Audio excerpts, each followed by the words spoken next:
think that you guys are rockets. I just feel like I'm sort of outgunned, literally. I don't know. Thank you. We're only 30 miles away. It seems like, it doesn't seem like it's this far, but it kind of does seem like a long ways to go. So I'm delighted to be here. I think the last time that I was officially at, maybe I shouldn't say this out loud, but the last time I officially was here, I was a teenager, and I came to see James Doohan, Scotty from Star Trek, who was doing a... I was very fangirl, and it was quite something for me to actually meet the man. And I gave him limericks that I wrote because I was 16. He was super nice about it. He was super nice about it. And he had a good show about space. And so I feel like even though that had nothing to do with me at the time, and it's been a long time, I sort of feel like not only am I on rocket territory, I'm sort of on hallowed Star Trek ground. Which makes all of you sort of also on hallowed Star Trek ground. So take a deep breath, my people. We are in good spiritual, temporal company. That's amazing. I think what I want to start off by saying to you guys is that we are in a really strange time in human history, a time that will never repeat, and it is peculiar for the following reasons. Right now, every single person that we've ever heard of, that we know, every piece of life that we can imagine, initiated and started and grew and died right here on Earth, and that's weird. That's all nestled under this one little bitty thin layer of atmosphere. It's all just here, and that's not going to keep happening, probably. Right? This is one of the last moments in history where we can say all the living stuff is here. The next slide, please. And by here, I mean this beautiful ball rolling around in space, right? This Earth thing. I have a picture of Earth up on the screen there, one of the classic ones. It's all beautiful and green and hanging there. It's gorgeous. It's pretty. It's so pretty. And Carl Sagan. I always like to quote Carl Sagan at the beginning of everything because I think of all the people that I've known who talked about this, he said it best. He was talking about the pale blue dot, but he was also talking, which is a view of Earth from further out. But he was also clearly talking about this Earth that you can look at right now, and what he says is this: that's here. That's home. That's us. On it, everyone you love, everyone you know, everyone you've ever heard of, every human being that ever was lived out their lives here. The aggregate of our joy and suffering, every saint and sinner in the history of our species lived right there. And he says, on a mote of dust, suspended in the sunbeam. It's such a beautiful thought, but it goes deeper than that, right? It's not just all the people. It's it's every fluffy kitty cat. It's every big old dog, right? It's every little lizard, and it's every fantastic, giant, scary dinosaur, and it's every butterfly, it's every little birdie, it's every patch of moss, it's every little flower, and it's every pesky little microbe. All of it is right here. And we are in this amazing spot where we can say right here and mean right here, and that's it. So we're out questing for life in the universe like crazy. So, NASA's doing it, other science organizations and universities, everyone is looking for life. And my best guess is, if you want my best guess, for what it's worth, is that we have about 20 years, 30 tops, before we find out if anything is out there, and I really do think life out there according to me. But you're going to have to listen to according to me because it's about 20 years.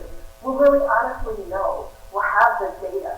So it might be some kind of little skinny little microbe under the ice on Europa, which is an ice water moon around the planet Jupiter. Around to see if conditions there are congenial to the formation of life. We'll know that, and then we'll send another probe and we'll find out, right? But step by step. So it might come by finding a little microbe on Europa or Toledo, or maybe even Titan. It might come by finding a little tiny itty bitty fossil on Mars. It might come by looking at the spectra of exoplanets. So we've got about 5,000 exoplanets right now. Remember when there was 9 and then there was 8? And now maybe there's 9 again, I don't know. It's complicated. But so that's just a few of the ones that are out there. There's 5,000 of them or so. Those are just ones we found. These 5,000 other exoplanets. And one of the amazing things that we can do is we can increasingly take the light that comes from one of those distant stars, take the one photon of that light that passes through the little tiny nothingness that is their atmosphere, and takes it billions and billions of miles. It's Carl Sagan, so I have to say billions and billions. Billions and billions and layers of miles, layers, and it comes down into our telescopes, and we look at it and we see what color it is, and we can tell what gases it passed through on its way to us. So we can get a whiff of something in the atmosphere of that planet that might tell us if anything alive is out there. And when we know that, it's going to deeply change everything. It will be the most important thing that we've ever learned about ourselves, and the most important thing we've ever learned about our universe. To know that life happens somewhere else, and that the universe is beautiful. We can acknowledge that right now. We can look up and go, oh, beautiful, look planet, beautiful. But to think that the universe is not only beautiful, but it's also alive, will be maybe the most important thing. And I don't know how it will transform our society, but I do know that it will transform our souls. It will transform the way we think of ourselves as a species. It's going to be amazing. But honestly, setting all that amazing aside, when's the last time any of you guys had a super satisfying discussion with a patch of moss or a microbe? Right? Like my cat doesn't even talk back to me. It'd be amazing to know that something alive is out there, but that's not what we want to know. What we all want to know is that is there someone out there, someone that we can talk to. Jill Tarter, who is one of the astronomers at the SETI Institute, she has a really awesome TED Talk. You should all leave right now and go watch that, because she's way smarter than I am and has so many important things to say. She talks about, look, to know that somebody else intelligent is out there means that somebody else made it. Somebody else survived. Someone else came through this really tempestuous adolescence that the human race is suffering right now. Somebody else faced global warming, someone else faced war, someone else faced everything that we're facing right now that can just, honestly, just make you want to crawl in bed and pull the blankets up and just not. But to know that somebody else made it, that's what we all want when we're in crisis, right? When we're deeply sad or when we're angry or something, we just want someone else to say, it gets better, I know it, there are people that have gotten through this. And if we could just know that there are other people out there who got through this, that would be more of a blessing than I can even articulate right now when I stop and think about it. To just know that somebody else made it is going to be great when it happens. So I can talk to you about the timeline of the scientific discovery of life, capital L, whatever, in the universe, that's fine. And I have reasonable confidence about my estimates for that. But what I can't tell you is the timeline for discovering an alien intelligence, because that, honestly, is not up to us, right? What we're doing to discover intelligence is we're listening, and we have our radio telescopes, and when we can spare the money and the time, we're focusing them on likely stars, and we're listening, and maybe sometimes we send a message, but it's not very strong, and it won't get very far. So what we're mostly doing is we're listening. So the timeline for discovering intelligent life is not up to us. We are waiting for the message to come. Probably it will be a message. They're not going to probably land on the White House lawn. There's not enough room on the White House lawn to land anything anyway. I don't know why they won't want to land there. Seems like a bad idea. But it could be happening. The thing that I think is so exciting is it could be happening right now. Like, I don't know. I wake up every morning and I think, maybe today is the day we get a message. It could be. I don't have to wait for my probe to get to Europa. I don't have to wait to develop one more little piece of science. We could be getting right this minute while we're standing here, somebody at some telescope could be going, dang, what the heck was that? And it could be it, and we cannot control what that timeline is going to be like. It is a reason for profound hope, I think. So we get that signal before we decode it, which is a whole other talk. But before we decode it, we already know two things about the centers. We know that they're intelligent, and we know that they have enough science to build something like a radio telescope. So that's amazing to know those two things before we even understand their message. We know those two things about them. It is kind of a weird set of things to know about another living thing that, you're intelligent and you can do science, but, so what will they be like? But, like, if you grow up sheltered by a different atmosphere, nourished by a different star, what would that be like? What would that do to you? How different are they going to be from us? I've been asking myself this question for a long time. Get the next slide for me, please. And I was very fortunate to be invited in 2014. This is the picture of 2014, 10 years ago. You can't tell this from the picture. I'm standing, what you can see is I'm standing with my cane outside of the SETI Institute. Jill Tarter took this picture, by the way. Picture credit, Jill Tarter. Yeah. She also took my lunch trash away in the middle of the symposium one time. Jill Tarter is picking up my lunch trash. Oh my God. Anyway, so I'm standing outside the SETI Institute. What you can't tell from this picture, I hope, is that I'm absolutely petrified, scared out of my ever-loving academic wits, because I was about to give a presentation in a symposium to people who knew Carl Sagan. And that was, I get it out.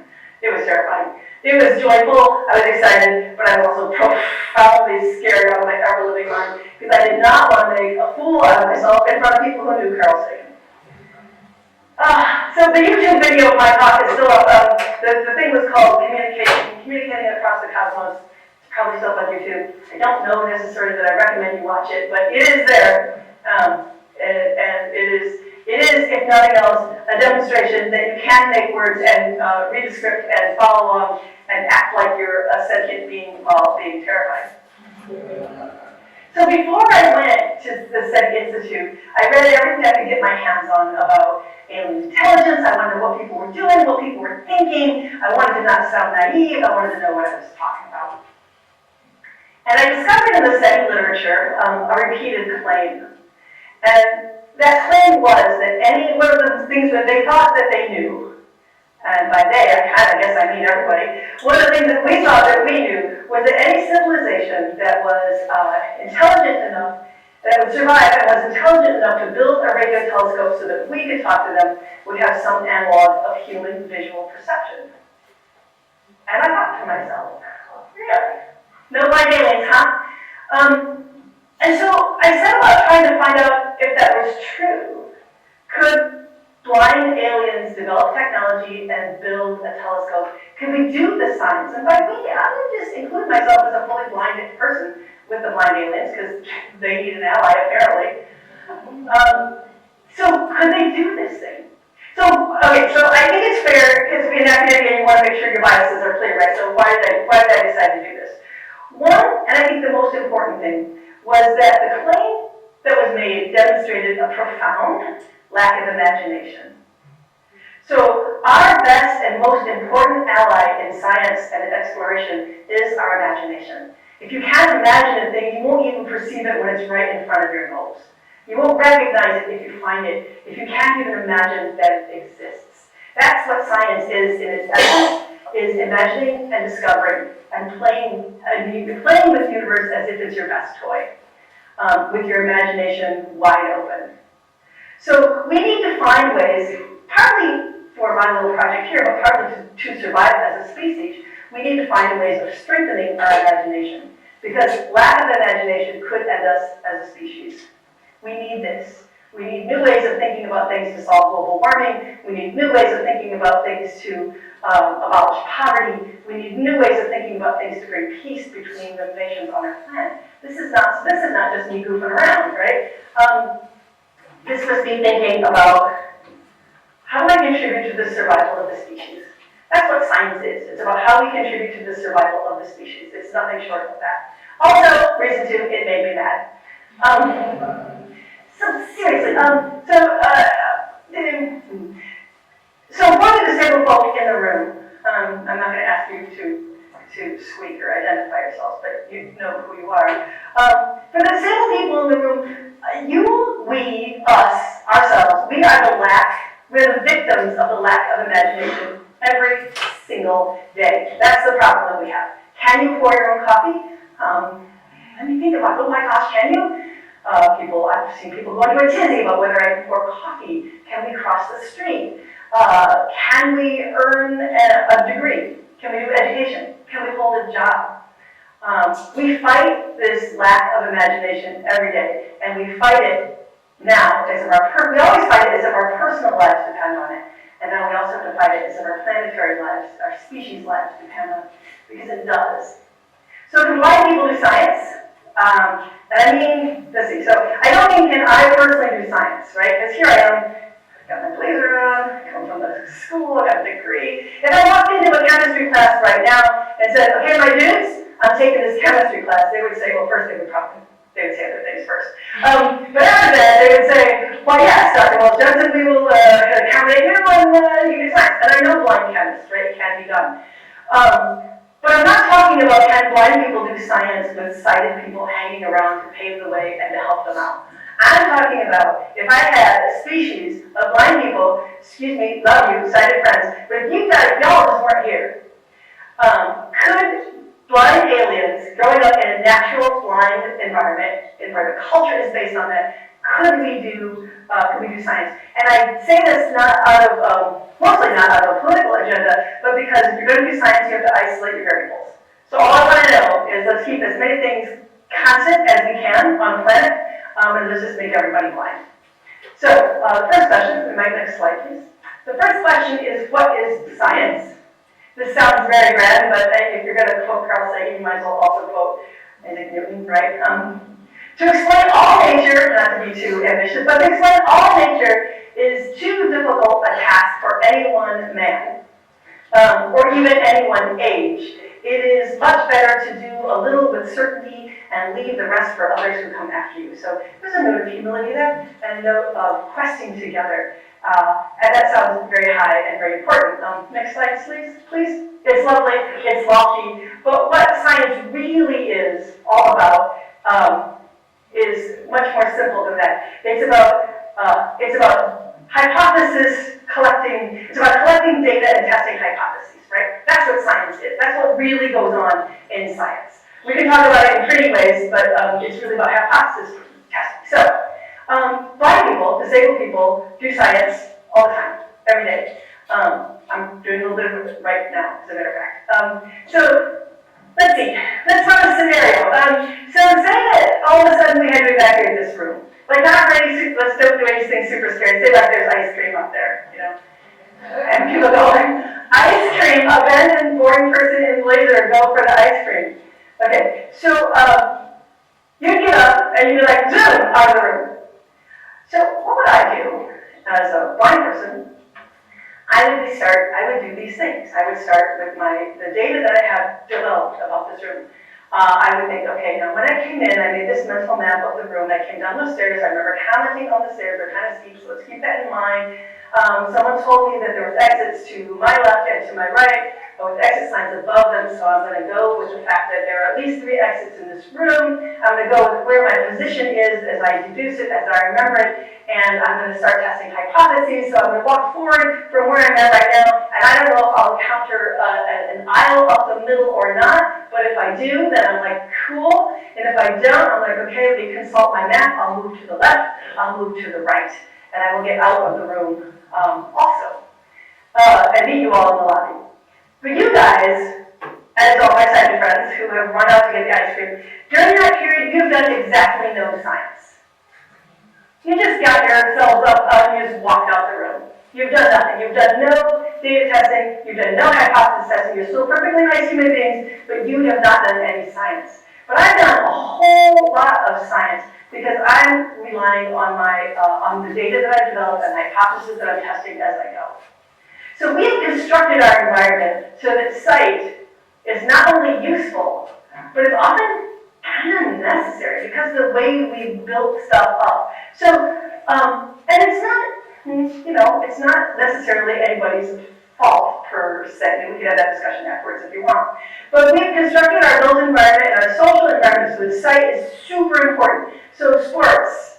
I'm not on the faculty softball team, not because I don't want to play softball, but because softball is designed so that it sucks for a blind person to try to do, right? Things like what cereal is in which box on your counter. That depends on sight too. It doesn't have to, but it does. I can do workarounds. I'm fine, and don't worry, I have breakfast.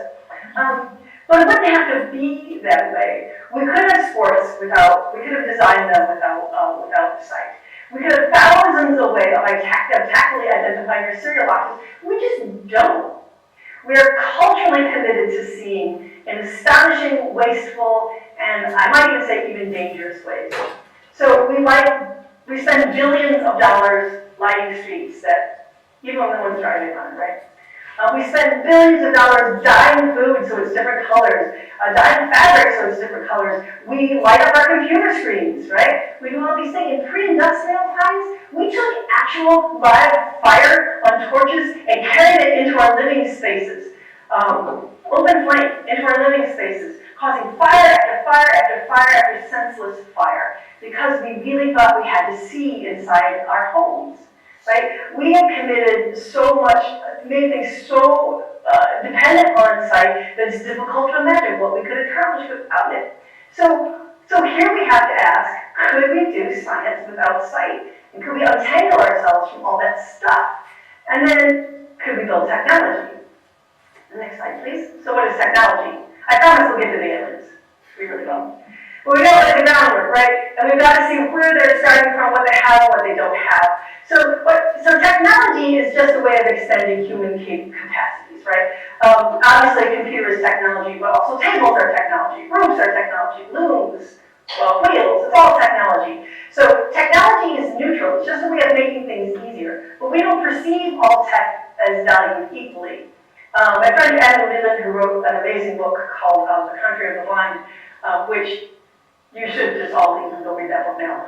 It's a marvelous book, and it's a very thoughtful discussion of the difference between blind and sighted and what matters and what doesn't matter. He says that all technology is about extending human capacities, but if you need a cane or a dog-guided technology to safely cross the street, then you're disabled.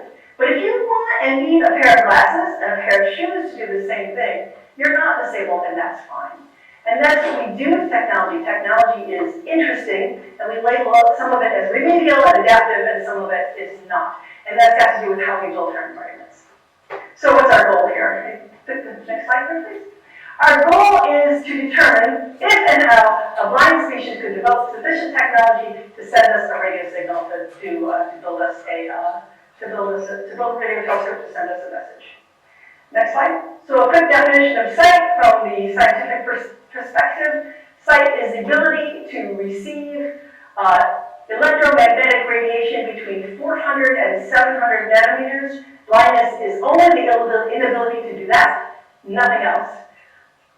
So we're going to have to step back from all our cultural perceptions of blindness, all our stories about blind humans, all our attitudes toward disability, and just see what we can build. Our job is going to be to question everything. Okay, so next slide, please. So what are the rules of the game? So we're going to do this simulation, and we're going to do it right. We have to have rules because this is science, and you can't just do whatever you want, you got rules. Okay. So we are going to first off establish that there's no piggybacking allowed. You can't, like, there's no aliens, dog guys. Like, they're not going to train the crickets to perceive light for them, because that's cheating, and we don't cheat. We are going to assume that we have that everyone gets to be blind, so that there's no sighted saber-toothed tigers going to eat my little blind aliens before they get ready to do any science. We're going to assume that there's ample time for exploration. So over the generations, we don't expect this blind science to happen overnight. We're going to assume that they are curious and brave, just like we are curious and brave. We're going to assume that their senses are kind of like our senses, nothing extraordinary. We're not going to go, oh yeah, but this is hard, so I can't do it. So okay, that's it. They're adults or something. We're not going to do that because I don't want to know, because I want to know what they would build, what it would be like, what the differences would really be, and I don't want to erase those differences by giving them extrasensory perceptions. So we have the same world, but we're going to take out sighted norms.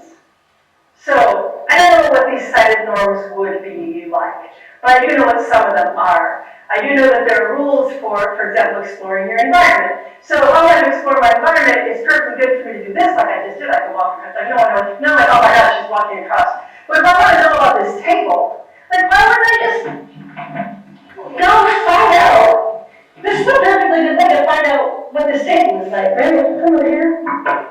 Then bang on its top. Right? I can do that. I can go under there and find out. And no one's going to go, hey! Get off front of the table, blind alien. So we're going to allow them to explore in ways that blind people are not allowed to explore on Earth. So if I want to go in front I'm going to. If I drop something, no sighted person's going to come and pick it up for me. And although, and honestly, that sounds kind of nice. Not that everybody doesn't need a little help in a world that's not built for you, but it's just nice to drop something and pick it up on your own without anybody deciding that you can't do it, even if it takes you a minute.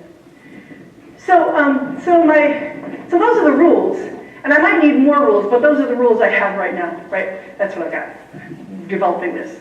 So here are the things, next slide please, here are the things that my blind aliens are not going to be able to get to do science. We, sighted people, y'all got a lot of information from your environment by looking and to the natural world. So they're not going to be, they will be able to detect eclipses, obviously it's going to get so excited about the eclipse. It's going to get dark, but I don't know about the dark, but it's going to get cold and the environment is going to change. So they would not be able to watch the eclipse, but they'd be able to experience it. The shape of the sun changes in sun color, not going to be able to do that. The exact angles of shadows, the paths of projectiles. So we all know that when you throw something, look up people over there to the left. When I throw something, it kind of goes up, and then it kind of comes down. Look at all you guys. I got to throw these in different directions. They told me I had to throw, so I can throw things back. So like, what do you perceive when that thing goes up in the air is you get to see the parabola. They're all wrapped up and you go and see them. They fly in a parabola, but I didn't know that. The blind aliens are not going to know that. They're not going to know about the paths of planets or comets or meteors. They're not going to be able to see rainbows, refracted or reflected light, visual parallax, the dimming of light with distance. We're not going to see that. The fact that fires flicker, clouds that aren't blocking the sun, we won't get that. Colors of substances when they're burned, that's really important to science. We wouldn't get that. Northern lights. So many things, including the actual presence of the moon and the stars over their heads. These are things they're not going to know. Next slide, please. I would like you to meet my little blind aliens, finally. Aren't they adorable? I think they're very cute. My friend Josh Mealy, who's a blind scientist in San Francisco, recently won the MacArthur Genius Award, so you know he's right, insisted that I call these guys the Braillians. So who might argue with Josh Mealy, right? So these are the Braillians, and if you're not looking at the screen, they're little fuzzy creatures. I think they're adorable. They're cute little fuzzy creatures. They seem very happy. There's no evidence of eyes, though they do seem to have faces somehow. I don't really know. So this is them in their environment, and they're doing a variety of things. So we know that this is the Stone Age. We know that they can hear in their environment around them. We know they can gather food. How hard is it to gather food? Oh, look, food, right? Food, more food. There's food on the ground. There's food on the trees. If you farm, that's super good because you plant things, they stay in rows, they don't go anywhere, it's fine. Stone tools, thank you. Stone tools are fine. You just, that's, to make a stone tool, you take two things and you carve the stone tool. That's very tactile. Starting a fire is, maybe that's a little bit scary for people, but if I were going to start a fire as a blind alien, I would have some kind of vessel for the fire to be in. I wouldn't just start a fire. I would not take a torch and carry it into my house. I would have a nice fireplace and have a receptacle for the fire so that I could control the fire. Let's see. What would the interpersonals be like? I mean, some people, if you read the wrong kind of books, they're written by ableist people who don't think about real blind people in the world. You get interpretations of blind culture as being, well, maybe people would sneak around on each other and they would do things behind each other's backs and they would all be sneaky and traitorous and liars because they could be. But actually, if you think from an evolutionary perspective, that's not gonna fly. What we need if we are in a blind society is that we desperately need to trust one another. Information becomes really important. So if a tree falls in the middle of my village, my Braillian village, the first guy that goes out and finds the tree falling down is going to come back and go, hey dudes, there's a tree, it fell down, here it is. We would predict a culture based on frequency of detailed sharing of accurate information, not a community of people sneaking around behind each other's backs and doing bad things. Sure, there'll be some badly behaved aliens, I'm confident, but survival would depend on cooperation. Next slide, please. So this is the Iron Age coming up, which is things are starting to get real. You've got a guy standing around, smiling, doing some reading and writing. I brought some reading material along that they might like. It's a book in Braille, so reading is not a problem. Map making is also not a problem. I have a tactile map here that y'all can look at later. Map making is a spatial, not a visual activity. Knowing where things are in space is not the same as seeing them. So they're going to make maps, that's no problem. They can measure duration and distance just like we used to do with pendulums and with pacing things out. Also, it's important to know that every tool that you use, here's my tool, this is my skeptical spoon.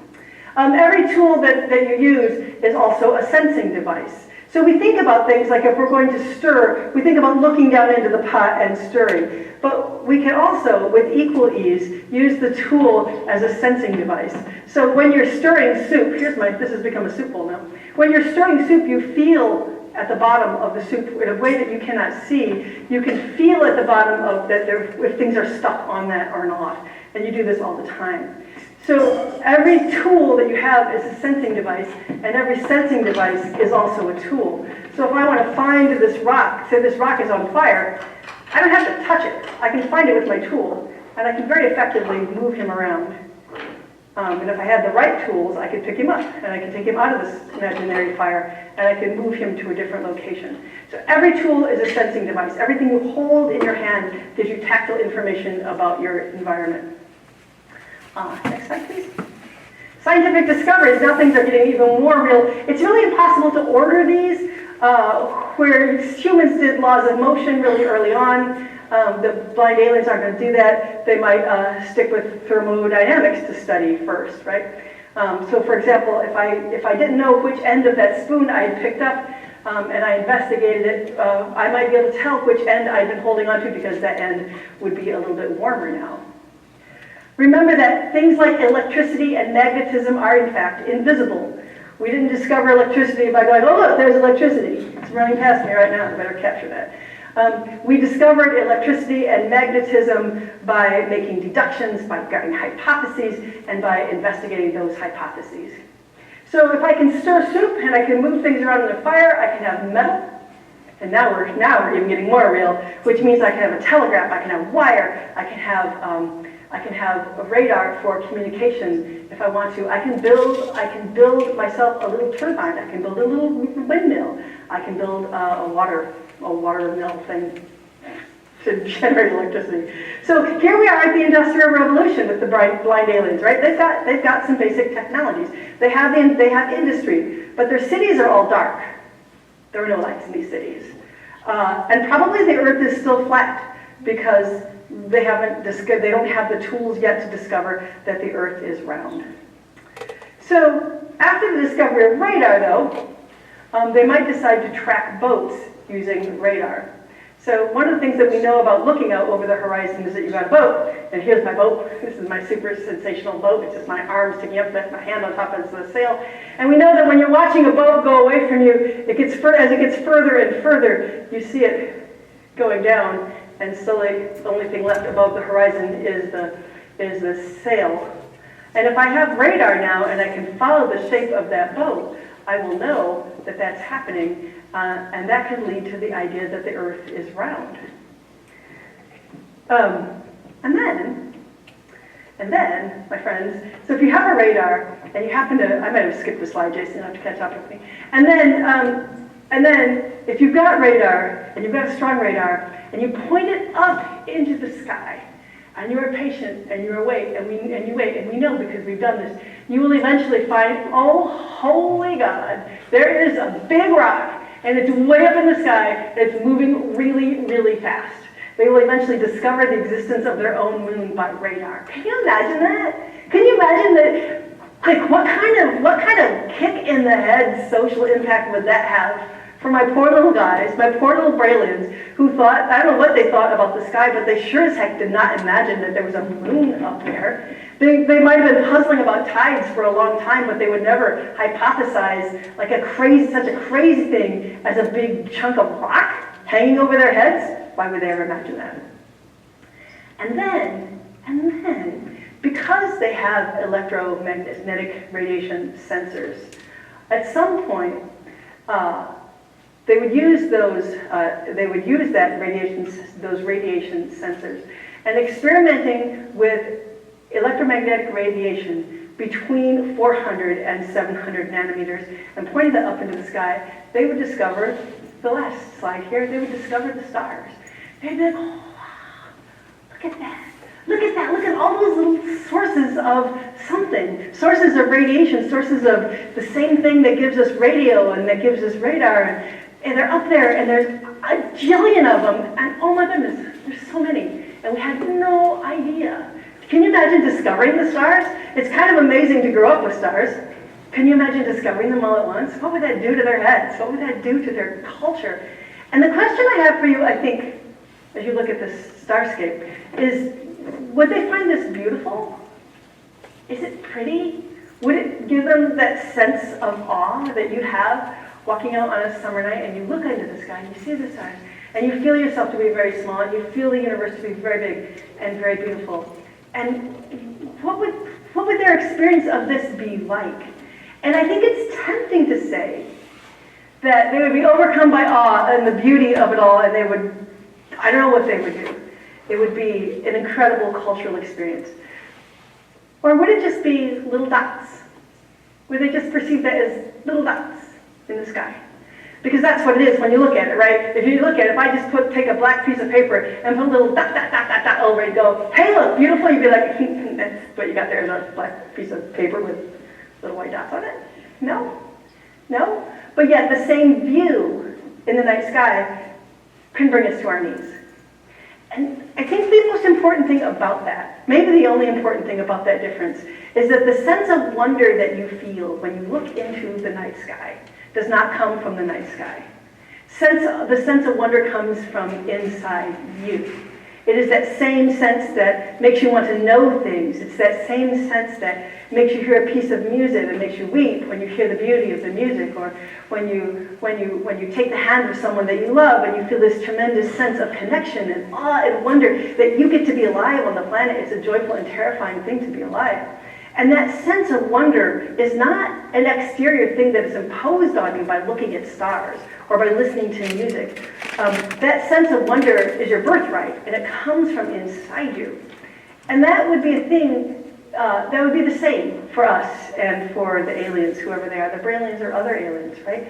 And I think it's really important that we shift our imagination to knowing that it is our perception of imagination, to know that it is our imagination and our sense of it and our appreciation of it that gives you that sense of wonder. It's not junk that comes from outside. It's not your sensory perceptions, although those are nice.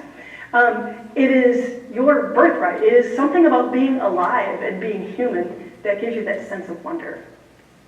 And so I'm back to imagination, and I'm back to telling you that what we need as a species to survive, and what we need to imagine blind aliens, is to change our sense of wonder. And once we change our sense of wonder about stuff up there, about far away, that gives us the opportunity and the freedom and the imagination to reconceptualize how we build our society here and how we treat one another, and how maybe imagination can be the key to helping us survive in this deeply troubled and difficult and wondrous time that we're all in. Thank you, and I'm happy to take questions.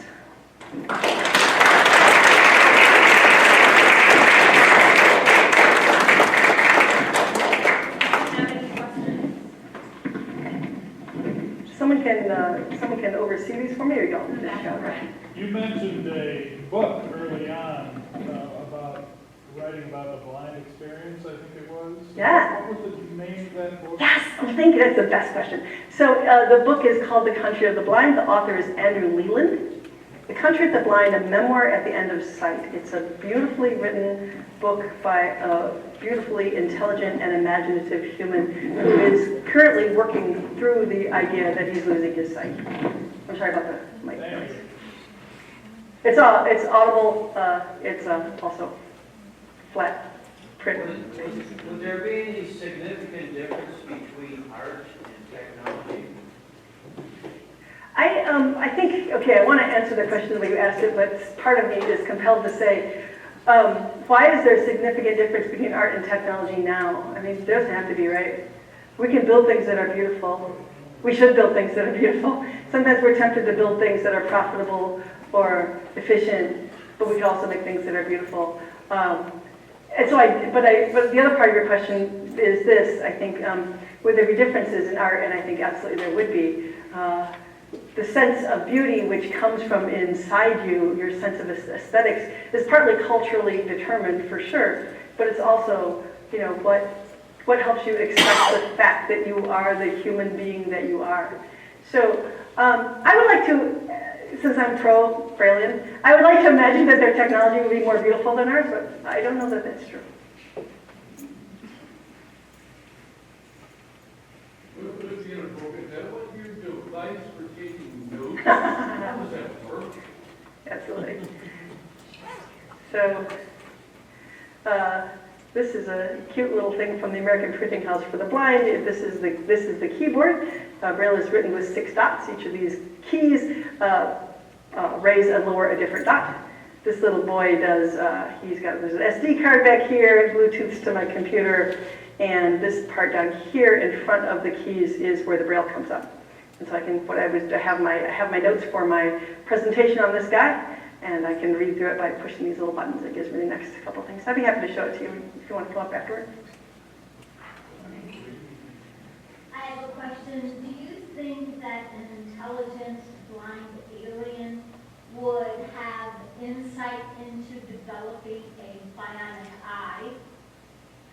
I don't think they'd bother. Why would they bother? They're good, right? Like the reason that people want bionic eyes on Earth is that eyes are prized so much culturally. We built everything going like, oh, we have to see things. We got to see things. You can't see things? That's too bad for you, because we all got to see things, and that's really important to see things. Not because seeing is so good, which is fine, no objection, but because we have structured things so that seeing is important. Now, would they use visible light in their technology? Oh, maybe. You probably wouldn't have one in every house, because why would you need that? But it'd be interesting to see if things were equalized, if the electromagnetic spectrum were equalized. This little bit of the electromagnetic spectrum between 400 and 700 nanometers is kind of useful because it's largely harmless. You can shine this radiation on things and it won't hurt them, like X-rays or infrared or ultraviolet hurts you. It doesn't do cell damage. So it's kind of useful for that. So I think that they would probably end up using it. Certainly, I don't know if they use it to look at stars per se, because stars are louder in radio waves than they are in visual light. But they would certainly not ignore that part of the electromagnetic spectrum. But it wouldn't be that big deal. Okay. You mentioned that one day they might look up and use some kind of device to see the stars. Yeah, why not? Do you think that they would first see them in visible light? Or that they might look a different way first? That's a super good question. And I think that probably looking at them with radio would be faster and simpler, and they might do that first. Yeah, I think that you're totally right. The sky looks different in radio than it does in visible light, right? So they have a different sense of it. That's a really good question. And then they could just mess with data and be like, oh my god, what was that? Yeah, like what the? I mean, because remember, there's all kinds of radio emissions coming from everywhere, right? There's background, there's cosmic radiation, there's all these different kinds of EM emissions all over the place coming from the sky, and it might be hard to sort out what's what. It's nice. I mean, visual perception is nice because it allows you to clearly go, oh, that point is a point of light. Where there's also radio waves coming from behind and around that same point of intense radiation emission. So I think maybe stars are easier to see as individual things in visible light? I need to ask somebody. That's a really good question, thank you. Someone in the back? Yes, with the upcoming eclipse, how do you personally intend to experience that phenomenon? So I recommend that you hit NASA. If you Google NASA Citizen Science Eclipse, you'll find all kinds of data. One of the things that happened during the last full eclipse in 1930 something was that there was observations made of animal and plant life. You probably all heard part of the eclipse lore that's coming out that animals behave differently during the eclipse. They think it's night and they freak out, and then it's not night anymore, and then they probably freak out a little bit more. How scary is that to be a dog during an eclipse? I don't know. Maybe they wouldn't care, but I sort of feel like it'd be weird. So NASA was working with citizen scientists all over the world to do all kinds of different observations during the eclipse. You know that it's going to get colder, which is going to be weird. You know that the animals are going to, I keep saying plants, I know nothing about plants, what they're going to do. Probably nothing. So that the animals react differently when they'll respond to the darkness. So while we really think a lot about what it's going to look like during the eclipse, that's just because you're lookers, right? You think that's the way to experience, that is the way to experience an eclipse, forgetting that you have all these other senses that are up and ready and willing to serve you if you pay more attention to them. So I'm very excited about the eclipse. That's a really good question. I'm really excited about the eclipse, and I'm going to, I know to some extent, we already know what the eclipse is going to look like. Y'all already know what it's going to look like. You've seen pictures. So you're not getting new data by looking at the eclipse necessarily as just a person out there looking at it. You already know what that's going to look like. And if you don't, Google it because it's there. So that's not new information. And I think the thing that thank you for asking this question because it's making me think. We all talk a lot about seeing the eclipse as if that's going to be the experience. And sure, that will be cool. But knowing that you're in the eclipse is the real cool thing. Because you can see an eclipse any doggone time you want. They're online all over the place. But to know that you're in the eclipse and to feel the temperature change and to hear the reactions of the people around you and to hear what the animals do, that's really what being in the eclipse is all about. So I feel like looking at it, it's kind of extra. And I don't even mean that facetiously. I really genuinely feel like you already know what it's going to look like. You could look at it or not. But when you're out in it, that's going to be the big thing.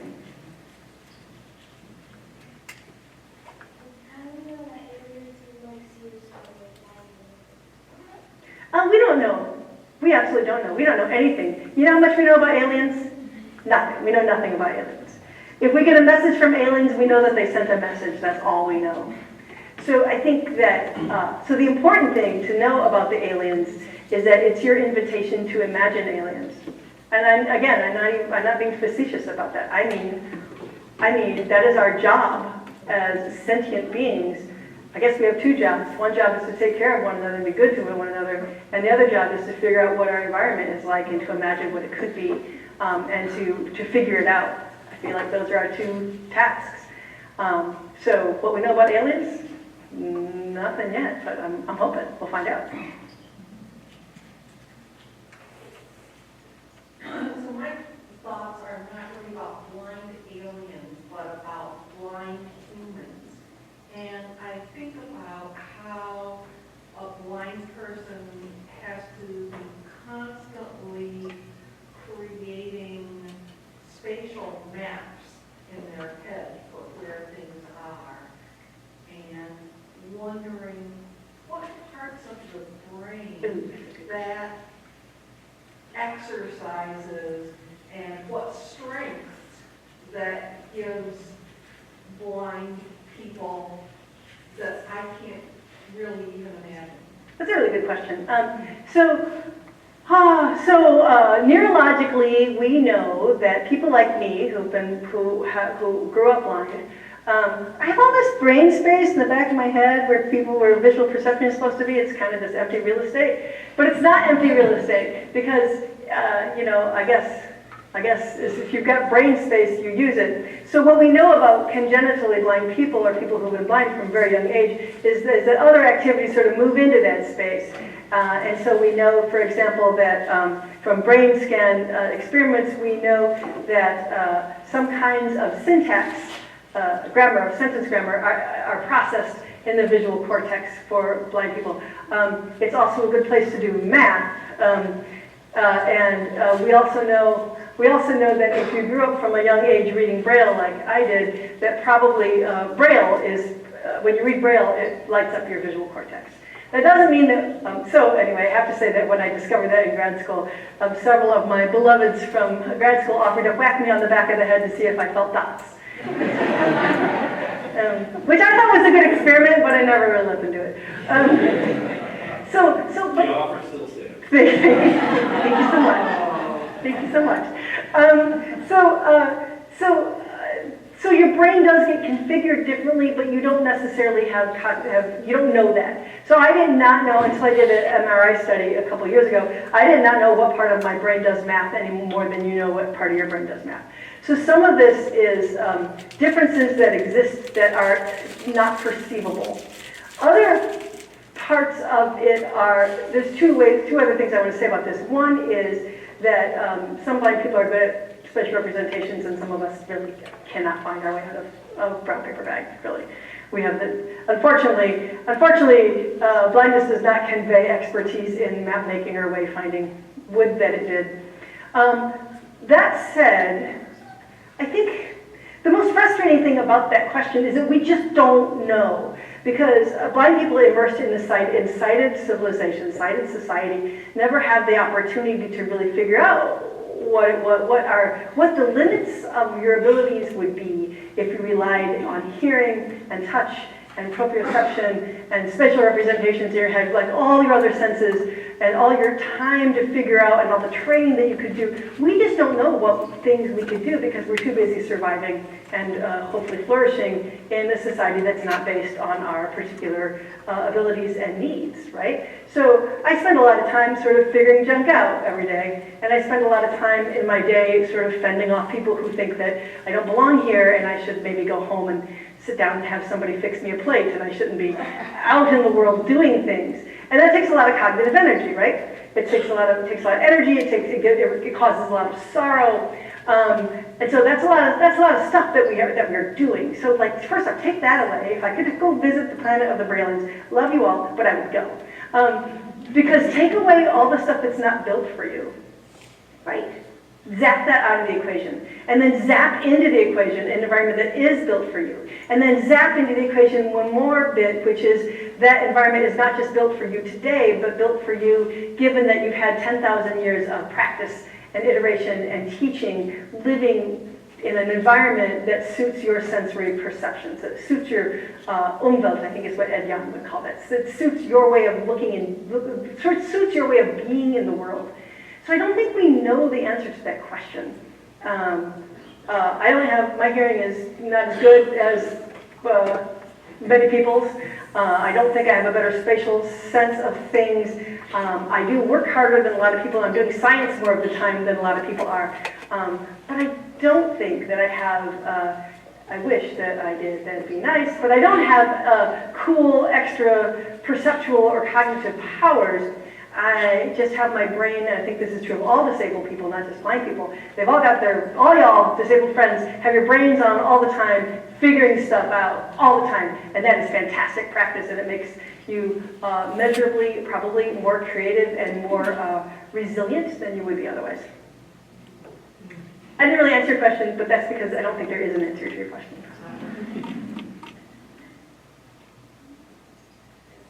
You talked about that blind aliens would need a society based on cooperation.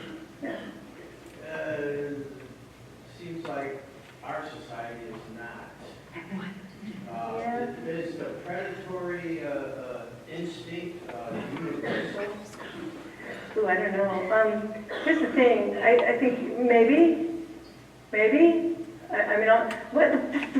The frustrating thing about anthropology at about what sentient beings are like is we have a sample size of exactly one. You know, we've got one planet. We've got one planet. We have arguably one sentient species. I don't know what you want to think about dolphins. Maybe we've got two. Like, I don't know. And we've got animals that are way smarter than we imagine they are. I mean, go watch Irene Pepperberg's stuff about gray parrots and freak out and never eat chicken again. That's like the genius that is animals, the genius that is an octopus. We don't know about it, right? So what we know is how we behave, and we heartbreakingly don't behave very well. So I think that evolutionarily, in a culture where you could not verify someone's behavior at a distance, which is one of the cool things that sight gives you, right? You all can verify each other's behavior at a distance. I can infer a lot of your behavior at a distance, but I can't verify it. So if we have a system where we cannot verify but only infer other people's behavior, I think that culturally, in order to do well, we're going to have to trust each other a little bit more if we are to survive. All of those novels, and like there's that Apple Plus thing about the society of all blind people, I don't have words strong enough to condemn that sort of thing. To assume that without sight we would all return to barbarism. Without sight we would return to cooperation because that's what we would need to survive. So I don't really have an answer to your question. Sorry. So you mentioned animals, and we have some animals that don't have sight, right? Yeah. Or they lost the ability to see. Yeah. Through evolution. So I wonder what can we learn, from those animals that we already have in here about, or what can we infer, about those blind animals from those animals that we have in here that don't sight. That's a really good question. Unfortunately, we're talking about sort of sentient blind ones, right? So we can't generate too much. But I recommend another book you should go read instead of listening to me is anything by Ed Young. But there's something, the book, I actually took the reference off of this. It's something called an immensity, I don't know, just Ed, Y-A-N-G. O-N-G? Google it. Good. And he's written a book about sensory perception in different animal species. It's a brilliant book. He's a brilliant man, and by reading his book, you just instinctively like him. He seems both kind and imaginative and inquisitive. And he talks a lot about each animal's sensory perception being its own world and meeting its needs completely and well. And I think that the thing that we can learn from things like the little cave fishies and bats and star-nosed moles and other things that don't use sight as their primary way of getting around is that they are complete. Like, they're not blind in the sense that we think culturally of blindness. They're not bumping into things. They're not living in a world that's not built for them. They are excelling in their environment, and they match their environments well. So I think that is the answer to your question. It's an immense world. And then how animal senses reveal the hidden realms around it. Yeah, go read that book. It's brilliant. It's there are so many bookmarks in that book that I read it. There's almost no text left, right? Everything. Oh, remember this. That's a really good question. Thank you.